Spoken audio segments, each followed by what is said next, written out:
ज्ञानाय वयमुपमा। धर्म के 30 लक्षण शास्त्रों में कही गई हैं। सत्य, दया, तपस्या, शौच, तितिक्षा, उचित अनुचित का विचार, मन का संयम, तन का संयम, अहिंसा, ब्रह्मचर्य, त्याग, स्वाध्याय। फिर इनके बाद सरलता, सीधापन। जितने बड़े बड़े महापुरुष हुए वे व्यवहार कुशल हुए, नीति निपुण हुए, पर साथ साथ उनके जीवन में सरलता भी रही। ये विचित्र बात है, दोनों बातें एक दूसरे की विरोधी लगती हैं, पर महापुरुष में दोनों लक्षण लिखे गए। नीति निपुणता है, व्यवहार कुशलता है, पर जीवन में सरलता भी है। भाई श्री पोद्दार जी ने किसी सभा को संबोधित करना था। ये वहां गए, वहां के नए लोग थे, इनको पहचानते नहीं थे। ये समय पर पहुंचे तो जहाँ श्रोता वर्ग, साधारण श्रोता बैठे थे, पीछे जाकर शांत भाव से वहाँ बैठ गए। आयोजकों में बात चली, भाई जी पहुँचे, अब क्या होगा। तो भाई जी पीछे से बैठी बैठी बोली कि मैं यहाँ बैठा हूँ। तो सब लोग थोड़ा आश्चर्य हुआ, कह रही प्रधान वक्ता पीछे आकर चुपचाप बैठ गए। बोले मैंने सोचा मेरी बारी आएगी, आप अनाउंस करेंगे, मैं आकर बोलने लगूंगा। सब लोग बोले बहुत इनमें आर्जव है। गीता में सरलता के लिए आर्जव शब्द का प्रयोग हुआ है। आर्जव, सरलता, सीधापन। बड़े बड़े सीधे व्यक्ति ऐसे आकर बैठ गए मानो बिल्कुल साधारण व्यक्ति। बड़े बड़े लोगों में सरलता भी होती है, किसी प्रकार का इधर उधर का इतर विचार नहीं होता।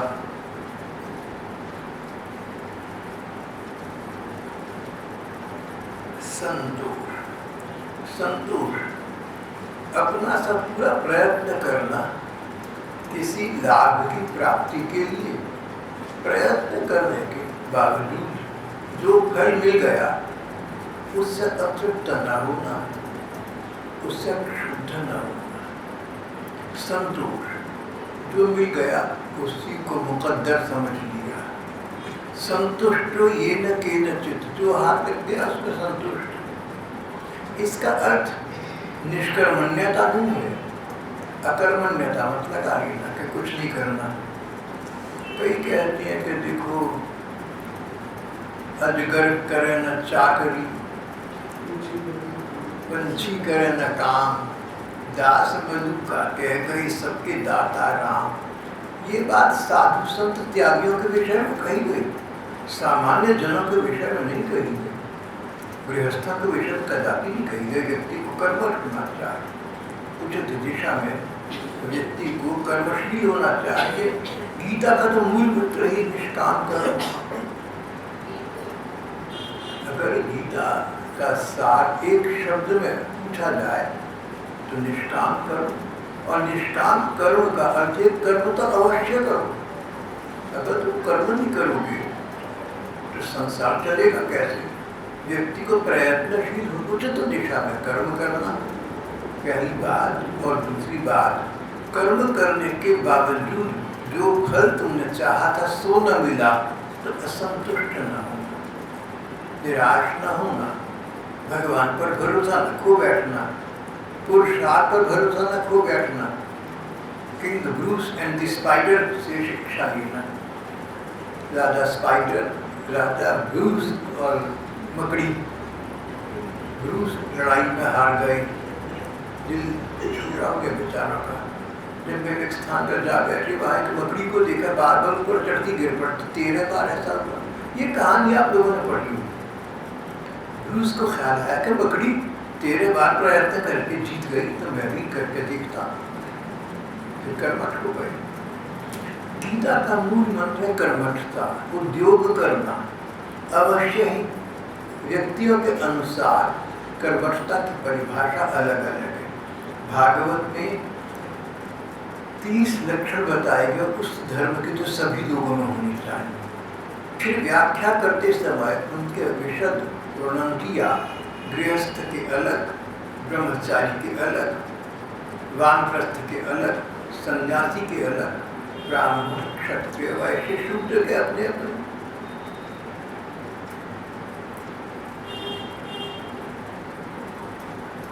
ये मामला बहुत आसान नहीं है, जटिल है, कठिन है, पर सिद्धांत यही है कि हम जो करते हैं उसका जो फल मिले उस फल को भगवत इच्छा समझकर स्वीकार कर ले, असंतुष्ट न हो, निराश न हो। और अगर बार बार प्रयत्न करने का क्षेत्र हो तो बार बार प्रयत्न करने से कतरावे भी नहीं।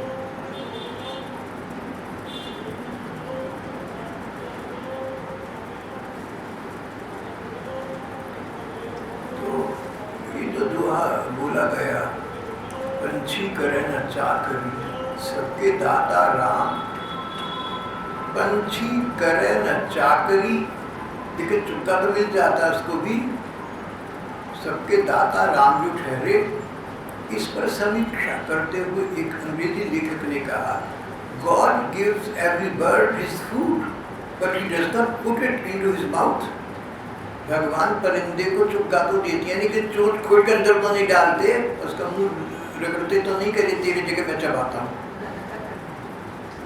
दाढ़ से दाढ़ तो नहीं मिलाती उसकी, सटकने में तो उसकी सहायता नहीं, वो तो स्वयं करना पड़े, चबाना पड़ेगा।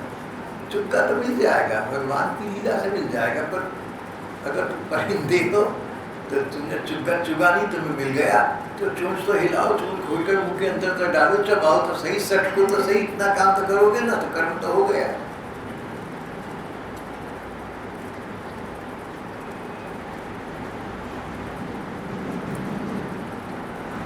संतोष, संदर्शन, महात्माओं की सेवा। महात्मा प्रकार प्रकार के महात्मा, जिनकी आत्मा महान है। जो लोग अपने को शरीर मात्र नहीं मानते, हम शरीर हैं ऐसा नहीं मानते, जिनको ज्ञान हो गया, जिनको विवेक हो गया कि हम हड्डी मांस के पुतले नहीं हैं, हम शरीर नहीं हैं, हम आत्मा है। लंबा नाटापन पद का है, शरीर का है, हमारा आत्मा का नहीं। मोटा पतलापन चर्बी का है, हमारा नहीं। जीवन और मृत्यु इस वर्तमान शरीर के हैं, आत्मा के नहीं है। आत्मा तो अलग हम है। तो जिन लोगों को ये ज्ञान हो गया वो महात्मा कहलाते हैं, जिन्होंने आत्मा की महानता को समझा, शरीर के संकोच में न पड़े। शरीर का जन्म हुआ, शरीर की मृत्यु हुई, इसको नहीं प्रधानता देते, आत्मा की महानता को समझते हैं, जानते हैं कि जन्म से पहले भी हम थे, मृत्यु के पश्चात भी हम होंगे। ये अनंत क्रम चला आ रहा है। अपने जीवन को अनंत जीवन मानते हैं, आत्मा की दृष्टि से मानते हैं। तो जो आत्मा को प्रधानता देते हैं, शरीर को आत्मा का केवल माध्यम मानते हैं, उनको महात्मा कहते हैं। अध्यात्मवेत्ता महात्मा होते हैं। अब महात्मा अनेक प्रकार के हैं, लेकिन जो समदर्शी महात्मा है उनकी भगवान ने विशेष समदर्शी महात्मा जो अपनी आत्मा को प्रधानता दी, शरीर के जन्म मृत्यु को न, महात्मा तो हो गया। बस समदर्शिता, सभी जीव मेरी भांति मेरे जैसे आत्मस्वरूप है। कोई वैर करता है तो जो वर्तमान जन्म है इसमें करता है, पिछले जन्म में कदाचित प्रेमी रहा हो, अगले जन्म में कदाचित तुम्हारा प्रेमी हो जाए। और जो व्यक्ति तुम सोचते थे कि तुम्हारी कष्ट काल में ठोकर मारेगा, हो सकता है वो तुम्हें हाथ से खड़ा करके उठाने वाला। किसी की बुद्धि बदलते क्या पता लगता है, किसी के अंतर भावना का क्या पता चलता है।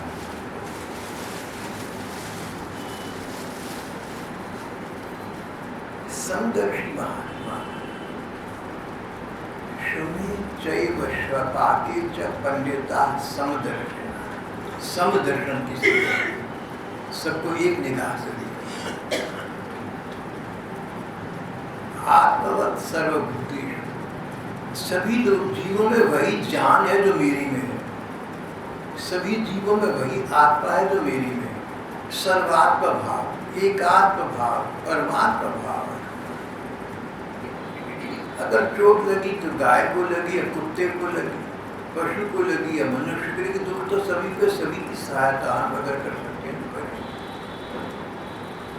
अब तो मैंने सुना है कि गाय को देवी मानने वाली, गाय को माता मानने वाली हमारे देश के लोग अगर गाय कहीं गलत जगह अन्न में मुँह डालते तो डंडा मार के टांग में जोड़ देते तो नहीं पहुँचता उनको।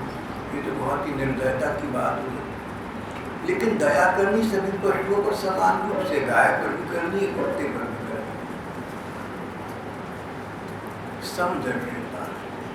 तो जो महात्मा अपने को आत्म रूप में देखते हैं, जो महात्मा अपने को शरीर रूप में सीमित नहीं देखते, और इतना ही नहीं दूसरों को भी आत्म तत्व की दृष्टि से देखते हैं, जैसे हम वैसे ये। अगर शत्रु को भी कष्ट हो तो उसके निवारण का प्रयत्न करती है, अगर बैरी को भी दुख हो तो उस पर भी बराबर दया करती है। ऐसे ऐसे अनेक उदाहरण हमारे देश में हमारे संत महात्माओं की जीवन में भरी पड़ी। अगर उनकी चर्चा करें तो कदाचित वही वार्ता चलती रहेगी। समदर्शी महात्माओं की सेवा, इस प्रकार जो महात्मा है, समदर्शी महात्मा है, उनकी सेवा करने से उनके गुण हमारे में आ जाते हैं। ऐसे समदर्शी महात्माओं की व्यक्ति को तन मन धन से जहाँ तक हो सके सेवा सहायता करनी चाहिए। संसार के सुख भोगों की चेष्टा से धीरे धीरे अपने को निवृत्त करना, तुरंत नहीं कि सब छोड़ दिया, एक क्षण में छोड़ दिया। श्मशान वैराग्य उचित नहीं होता। अचानक संसार के किसी सुख भोग का त्याग कर दिया, अब किसी चित्त के वृत्ति विशेष में आत्म त्याग कर दिया, कल को वही चेष्टा उभर आई, वही हमारी वृत्ति दोबारा पनप गई तो फिर उसी के ग्रास बन गए। इससे अच्छा ये अपने मन को समझाकर धीरे शांत भाव से, भैया तू शरीर नहीं है, तू आत्मा है, तू भगवान का अंश है, तुझे भगवान का सुख प्राप्त हो सकता है, तू शरीर तक सीमित से सुख में क्यों सुख चाहता है। मन को समझाकर धीरे धीरे संसार के सुख भोगों से इसको विरक्त करना, और नहीं तो ये समझना कि सुख भोग भगवान का प्रसाद है, दूसरे को दुख ना हो, अपना शरीर का स्वास्थ्य बना रहे, इस सीमा का ध्यान रखते सुखों भोगना, इसमें भी कोई आपत्ति नहीं। धीरे धीरे सांसारिक भोगों की चेष्टा से निवृत्ति और मन में विवेक विचार को धारण करना। मनुष्य के जो अभिमानपूर्ण प्रयत्न है उनका फल उल्टा ही होता है। अभिमानपूर्ण प्रयत्न मत करना, प्रयत्न करना, पुरुषार्थ करना, उसको तो गीता में मुख्य आज्ञा बताई गई, विधान बताया गया। पर अभिमानपूर्ण प्रयत्न अपने को अपनी श्रेष्ठता स्थापित करने के लिए, किसी को हेय दृष्टि से देखने के लिए, किसी को नीच निगाह से देखने के लिए अभिमान बीच में न लाना। अभिमानपूर्ण प्रयत्नों का फल उल्टा होता है। ऐसे विचार को विवेक कहते हैं। विवेक को तन मन में अपने जीवन में स्थान देना। मौन और आत्मचिंतन, मौन मनन करना, भगवान के विषय में विचार करना, भगवान के रूप, भगवान की लीलाएं, भगवान के भक्तों के वाणी व्यवहार, भगवान की अवतारी लीलाएं, उनके विषय में मनन करना। इतना मनन करना, मन का इतना उसमें अभिनिवेश हो जाना, इतना मन का उनमें जुड़ जाना, लग जाना कि बोलने को कुछ समझे नहीं, शांत चुपचाप बैठे। कई बार जीवन की साधारण घटनाओं में हम इतने प्रभावित होते हैं कि कुछ क्षण के लिए कुछ बोल नहीं पाते। वो ऐसा मौन भगवान के विषय में चिरकालीन देर तक का हो तो मौन होना। यूँ मौन की महिमा बड़े बड़े महात्माओं और धर्म ग्रंथों में की गई। हमारे युग के संत विनोबा भावे नियमित समय पर मौन रखती थी। गांधी जी अपने व्यस्त जीवन में मौन के लिए समय निकालते। बड़े बड़े महात्मा संत प्रभुदत्त ब्रह्मचारी जी महाराज मौन का आश्रय लीजिए। कई बार तो वर्ष भर का मौन ले लिया। विचित्र लगता है सोचकर, 1 वर्ष का मौन ले लिया, बोले नहीं। और कोई बात करे तो बस मुस्कुराकर कह दिया, श्री कृष्ण गोविंद हरि मुरारी हे नाथ नारायण वासुदेव। बस कई महात्मा ऐसा मौन रख लेते हैं कि मौन के दौरान अगर कोई उनसे बात करे तो कहें गुरु गोविंद गोविंद, बस इतना ही दें। तो जैसी जिसकी मन की स्थिति हो उसके अनुसार प्रयत्न ही होना चाहिए कि मन का मौन हो जाए।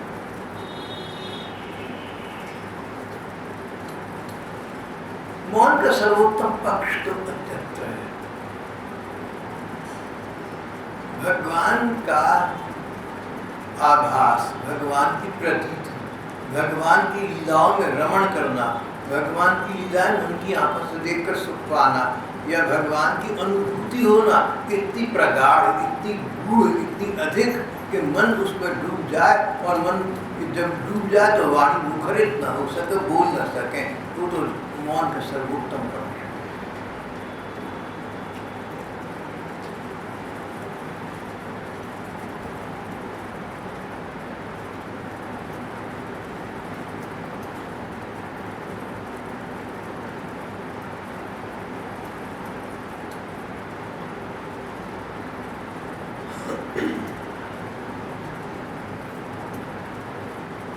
आत्मचिंतन, आत्मचिंतन, परमात्म चिंतन।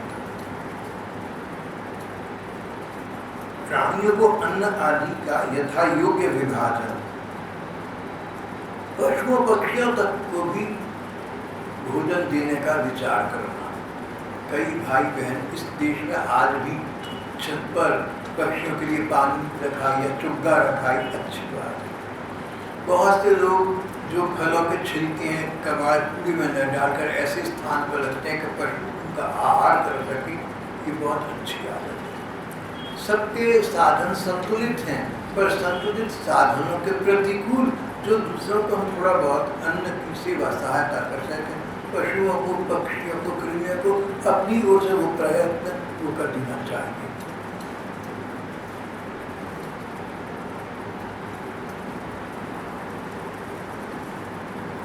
सभी प्राणियों में अपने इष्ट देव का दर्शन, जितने संसार में जीव हैं सभी मेरे ठाकुर का अंश है, इस बात का ध्यान रखना। सभी प्राणियों में, विशेषतः मनुष्यों में, सभी प्राणियों में मेरे ठाकुर का अंश है।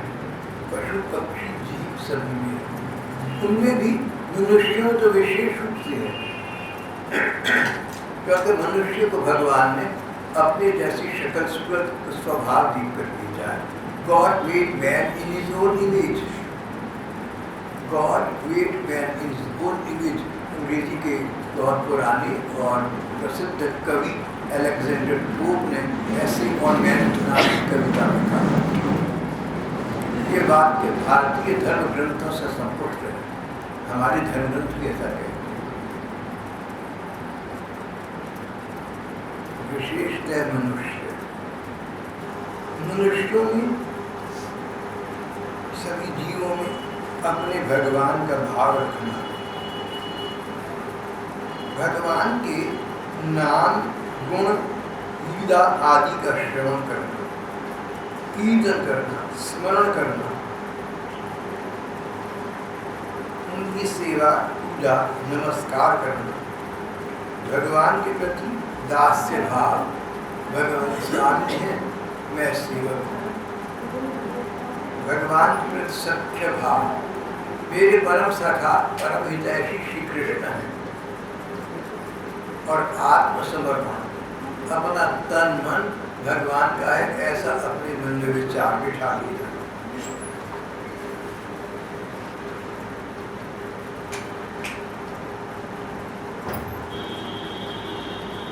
उचित अनुचित का विचार रखना।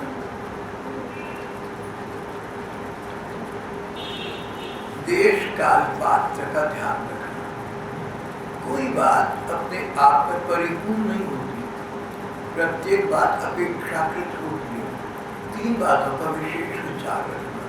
देश काल पात्र, स्थान कैसा है। कई बातें स्थान के अनुसार अलग ठीक हो जाती है। देश काल मौका अवसर कैसा है। पात्र व्यक्ति और व्यक्ति वर्ग कैसे हैं। अगर तुम जिन लोगों को अंग्रेजी नहीं आती उनके बीच में अंग्रेजी में प्रवचन देना शुरू कर दो तो अनावश्यक हो जाएगा, व्यर्थ हो जाएगा। वही भाषा बोलो जो सुनने वालों को समझ आती है। हमारे धर्म ग्रंथों में नीति शास्त्र में तो यहाँ तक आ गया षठे साक्षम समाचारी। जो दुर्जन है, चतुर चालाक व्यक्ति है, उसके साथ उसी भाषा का प्रयोग जो वो समझे। नीति शास्त्रों में ऐसा वर्णन आता है। साधु महात्मा के लिए ये बात नहीं है, उसको तो सब पर दया ही कर दूंगा, पर साधारण सांसारिक व्यक्ति को चाहिए कि जैसी भाषा दूसरा समझता कि वैसी भाषा का प्रयोग करें।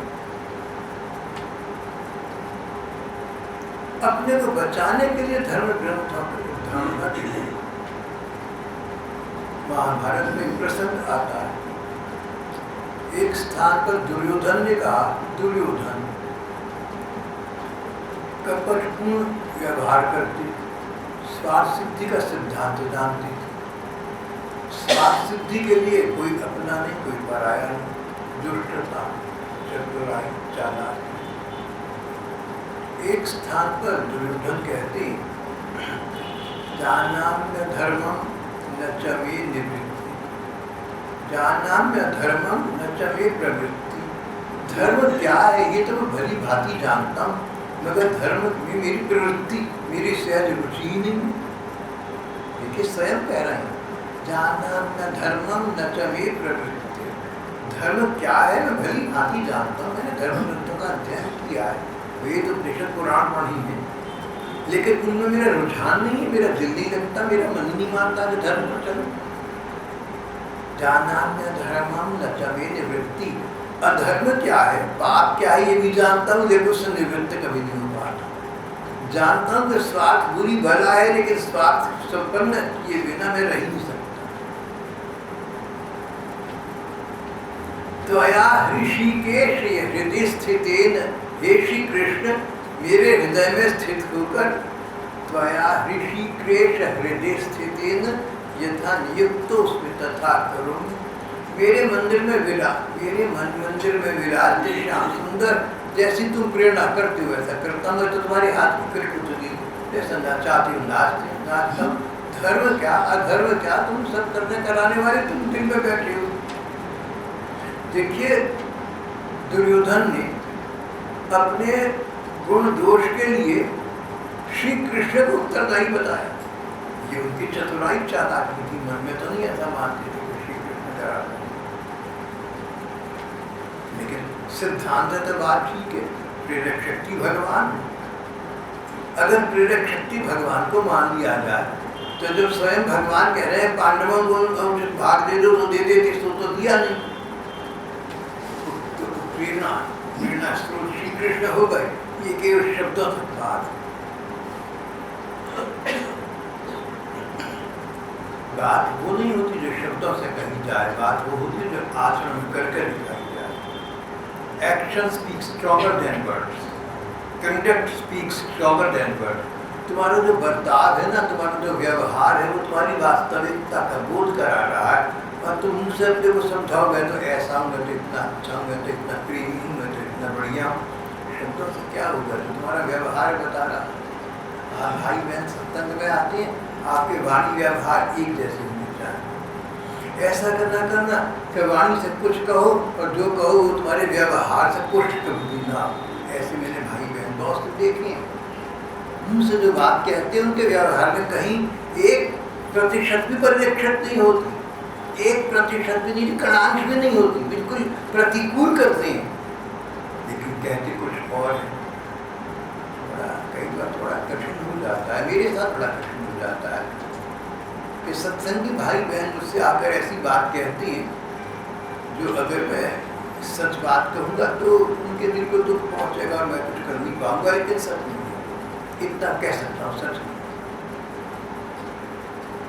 जो बात कहो ना सच सच कहूँगा, मन की बात ही मुंह पर लाना, चतुराई न करना, ठीक बात कहनी चाहिए। कई स्थानों पर बड़ा कठिन हो जाता है, कभी कभी वृंदावन जाने का संयोग बनता है तो वहाँ मुझे 70-80 वर्ष की साधु संत बहन भाई मिलते हैं, तो विनय वाक्य बोलते हैं, मेरे प्रति अगाध श्रद्धा प्रकट करते हैं, लेकिन सभी स्थानों पर सब कुछ सच सच कह रहे हो ऐसा लगता नहीं, क्योंकि व्यवहार ही न बताता। इसके उदाहरण देकर मैं आप लोगों का समय नष्ट नहीं करना चाहता, समय बड़ा महत्वपूर्ण है, लेकिन ऐसा मेरे साथ तक हो जाता है। वृंदावन के संत महात्मा वयोवृद्ध ज्ञान वृद्ध साधना में लगे हुए हैं और मेरे से ऐसी बात कहते हैं, ऐसी श्रद्धा प्रकट करते हैं, ऐसे उद्गार प्रकट करते हैं जो उनके व्यवहार में मुझे दृष्टिगोचर नहीं होते, कारण वो जाने। हो सकता है कोई विचार, उनकी कोई लाचारी हो, कोई व्यवस्था हो, कोई मजबूरी हो, तो भैया मुँह से भी वो बात बनता हो।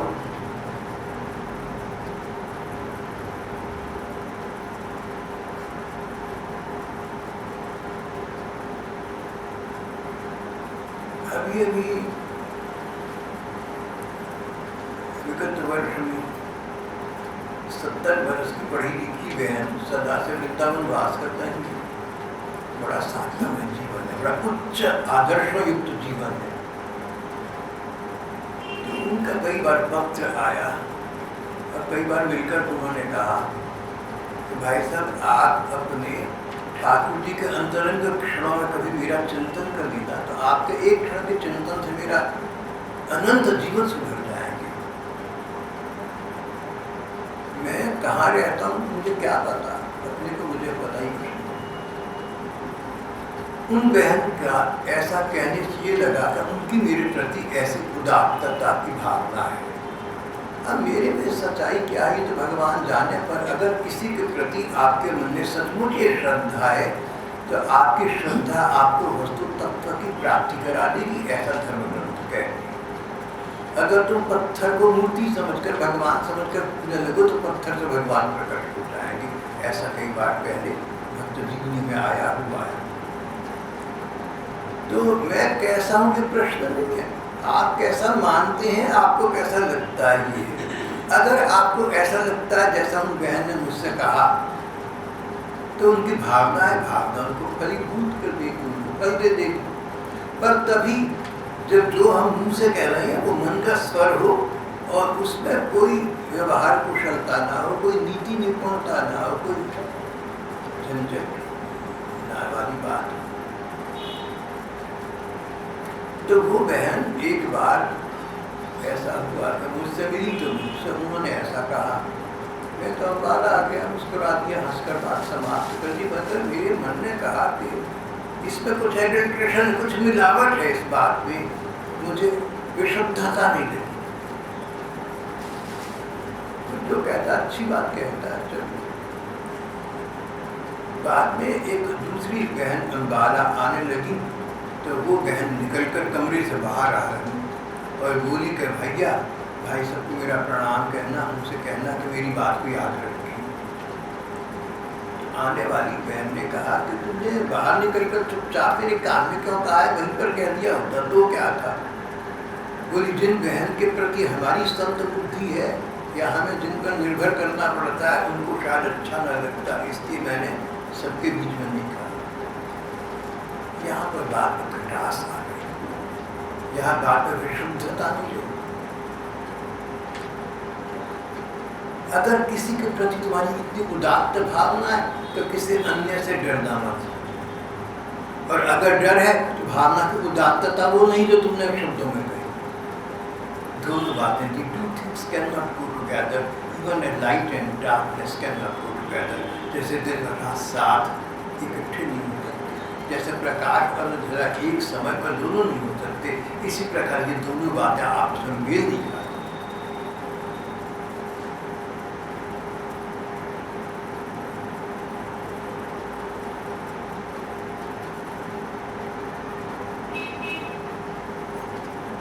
शब्द और आचरण एक जैसे होने चाहिए। अगर आप भाई बहनों को ऐसा लगे कि हमारे भाई सब जो बात मुंह से कही उनके आचरण नहीं थी, तो आप मुझे निसंकोच और निडर होकर बता दें। और अगर मुझे बताने का आपके पास साहस न होता हो, डर लगता हो या संकोच होता हो, तो आप अनामी पत्र लिखकर डाल दें, किसी बच्चे से लिखवा दें जिसका राइटिंग हम कोई इतना पहचान न सके। मैं अब तक सुधारने का प्रयत्न करूँगा, क्योंकि जहाँ तक मुझे अपना पता है मेरी वाणी व्यवहार की जैसी है, जहाँ तक मुझे अपना पता है। लेकिन अपना पता पूरा पूरा हो ऐसा आवश्यक नहीं होता। जिस बहन भाई को मेरे जीवन में कहीं कोई कमी दिख है ना, तो चुपचाप किसी अनजान बच्चे से पत्र लिखवा कर अनामी पर यहाँ पर डाल देना या डॉक्टर भेज देना, मैं उस पर जरूर विचार करूँगा। कमियाँ तो बहुत होती हैं और पता लग जाए तो अच्छा होता। वही व्यक्ति अपना है जो हमारी कमी का हमें दूर कराता है। कहीं यहाँ की बहनें मेरी से छोटी हैं, लेकिन मुझे कह दी थी कि आपने ये बात अच्छी नहीं की, ऐसा तो आपको शोभा नहीं दी। मुझे बहुत अच्छा लगा। एक बहन ने मुझसे कहा कि कभी कभी आप उससे जुड़ में जब बात करते हैं तो हमें विचित्र लगता है, क्योंकि आपका स्तर जो हमने अपने मन में बनाया वो उसके नीचे की बात हो गई। हमें जजती नहीं कि आप जैसा व्यक्ति। मुझे बहुत अच्छा लगा। ठीक बात है, ठीक बात, बहुत अच्छी बात। ऐसे कई बार यहाँ पुरानी बहनें मेरे साथ बचपन से चल रही हैं, कह देती हैं मुझे ठीक लगता है, कई डांट कर बोल पड़ती हैं, वो भी अच्छा लगता है।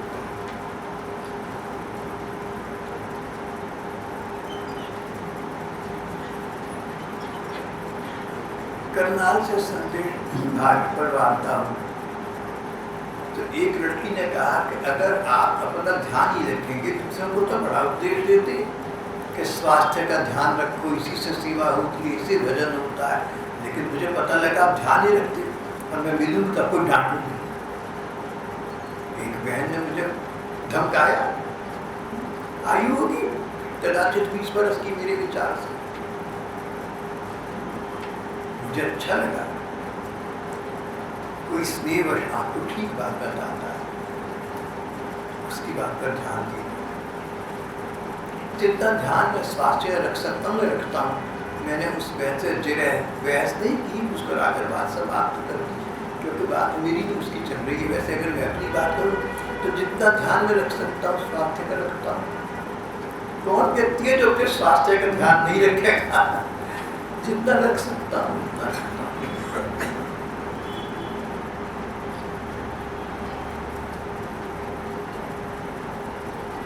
देश काले च पात्रे, देश काल पात्र का ध्यान रखना। अब जन्माष्टमी का उत्सव हो और कोई भैया श्री कृष्ण के प्राकट्य के उपलक्ष्य में आनंद मग्न होकर नृत्य करने लगे तो एक बात है, लेकिन भारत 30 जनवरी को शहीद दिवस मना रहा हो और आप अनाज मंडी में जाकर नृत्य करने लगे तो पागलपन से कहलाएगा। समय के अनुसार, अवसर के अनुसार, स्थान के अनुसार बातचीत होनी चाहिए। मुझे ये बात बहुत देर से समझ में आई। मैंने बहुत जगह भी वक्त की बातें की हुई हैं, उनकी चर्चा करके मैं आपका समय लगाना नहीं चाहता, लेकिन जब से समझ आए तब से तो नहीं मैं कर रहा।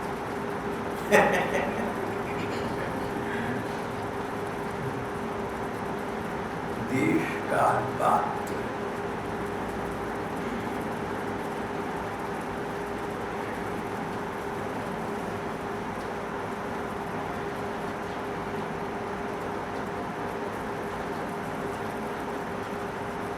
कथाकार कहते हैं ये 30 लक्षण शास्त्रों में धर्म के ऐसे बताए गए जो सभी प्राणियों पर लागू होते हैं। तुम्हारा कोई वर्ण हो, कोई आश्रम हो, पर ये 30 प्रकार के लक्षण तुम्हें अपने जीवन में लाने का प्रयत्न करना चाहिए। अवश्य ही कितना प्रतिशत लागू करना है, स्थान कैसा है, अवसर कैसा है, पात्र कैसे हैं, ये बातें यहाँ भी विचार करनी होगी। वो स्वयं विवेक विचार तुम्हें अपने को होना चाहिए। श्रीमद् भागवत के 11वें स्कंद में भगवान कृष्ण उद्धव जी से कहते हैं कि उद्धव, संतजन और गुरुजन हमें सिद्धांत बता सकते हैं, क्या ठीक है क्या गलत है ये बता सकते हैं, पर कुछ ना कुछ अपनी बुद्धि का प्रयोग भी करना होता है। ये बहुत अच्छी बात है, अपनी बुद्धि का भी कुछ ना कुछ प्रयोग करना होता है। चिकित्सक लोग हैं, डॉक्टर लोग हैं, दवाएं बता देती हैं, अब ऐसी कुछ ना कुछ अपनी बुद्धि का भी प्रयोग करना होता है। अम्बाला शहर के एक नेत्र विशेषज्ञ ने, मेरा हमसे परिचय अधिक नहीं था, लेकिन मेरा बड़ा ध्यान रखा और मेरी क्या कहते थे कैटरेक्ट का ऑपरेशन किया। तो उनका मेरे साथ बहुत अच्छा, बड़ा स्नेह सम्मान का व्यवहार था। फिर मैं चलने लगा तो उन्होंने कहा कि कोई सेवा बताइए। तो मैंने कहा डॉक्टर साहब, आपका मेरे प्रति विशेष व्यवहार है और आप सेवा पूछ रहे हैं, तो मैं आपसे एक प्रार्थना करना चाहता हूँ। जब कोई व्यक्ति कितना भी महान हो, लघु हो, चिकित्सक से रोग के विषय में मिलता है, तो चिकित्सक उसके लिए आधा भगवान होता है। जिस प्रकार का व्यवहार आपने मुझे बार बार दिया है, अगर आप पूछ रहे हैं सेवा, तो मैं चाहता हूँ जितने भी रोगी आपके पास आते हैं सभी के साथ आप इस प्रकार का अच्छा व्यवहार करें, तो रोगियों को आदि शांति तो आपसे प्राप्त हो जाएगी। तो वो कुछ रहस्य भरी हंसी मुस्कुराई, तो मैंने कहा आपको मेरी बात ठीक नहीं लगी। कहने के सच कहूँ आपसे, तो जो रोगी आते हैं सबका एक जैसा स्तर होता ही नहीं, सबकी बुद्धि अलग अलग है, सबकी बैकग्राउंड, सबकी पृष्ठभूमि अलग है। कोई कहीं का, कोई कहीं का, कई गांव के लोग उन्हें बात समझाए जाओ नहीं समझ में आती, और कई लोग ऐसे होते हैं आधा फिक्रा बोलो तो पूरा फिक्रा स्वयं समझ जाते। बोले भाई सब सबके लोगों के साथ एक जैसा व्यवहार कैसे करें, कर सकते ही नहीं, चाहते तो है करना।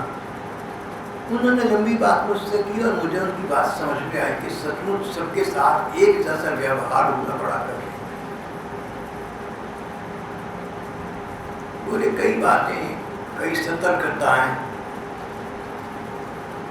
जो रोगी को बरतनी चाहिए हमने आपको बताई नहीं। हमें लगता था आप पहले ही करते होंगे, और आपकी बातचीत से लगा कि आप बिना बताए कर रहे हैं। और बोले ऐसे ऐसे मरीज आते हैं उनको बार बार बताओ फिर कर देती हैं। सर आप उनका अपना हो जाता है, डॉक्टर का अगर बार बार समय लगाते हैं, तो सबके साथ एक जैसा व्यवहार कैसा करें। कईयों को डपटना पड़ता है, कईयों को क्रोध करके कहना पड़ता है, कईयों से कहना पड़ता है मेरे पास समय नहीं बार बार आने का, बार बार आप आए हम नहीं समय लेंगे। बोले तभी वो चेतावनी को गंभीरतापूर्वक लेती। और कई मरीजों को हम ये कह सकते हैं कि आप जब चाहें आ जाएं, हमें पता है वो आएंगे भी नहीं, वो ठीक बात स्वयं ही कर रहे हैं। अपनी बुद्धि का प्रयोग करना चाहिए। भगवान ने जो सद्बुद्धि दी है, सभी को दी है, उसका प्रयोग करना चाहिए, सतर्कता का प्रयोग करना चाहिए। गीता में भगवान ने, दोबारा कहूँगा, श्रीमद् भागवत में भगवान कृष्ण ने उद्धव जी से कहा तो उद्धव संत और गुरु दिशा निर्देश तो कर सकते हैं, पर अपनी विवेक बुद्धि का आश्रय स्वयं को थोड़ा बहुत लेना चाहिए। तो 30 प्रकार के धर्म के लक्षण बताए गए। अपनी सद्बुद्धि का प्रयोग करते हुए, अंग्रेजी में कॉमन सेंस कहते हैं, अपनी सामान्य बुद्धि का प्रयोग करते हुए, कॉमन सेंस का प्रयोग करते हुए, जहाँ जो उचित है सो करना व्यक्ति मात्र के हित में है, उसका ध्यान रखना चाहिए। यहाँ पर आज का हमारा प्रसंग समाप्त हो जाता है। श्री कृष्ण